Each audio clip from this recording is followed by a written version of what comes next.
letargul meu doborât de vânt, plute spre casă și valuri în frunt din creu. Plâng, dar nu disper,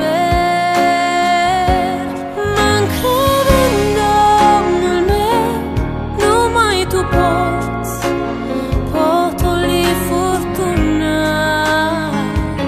Cred în mâna care nici când nu va obosi. Mă-ncred în Domnul meu, numai Tu poți potoli furtuna. Cred în mâna care nici când nu va obosi. Nu mă voi îndoi, o Doamne, chiar dacă nu primesc răspuns la ruga mea.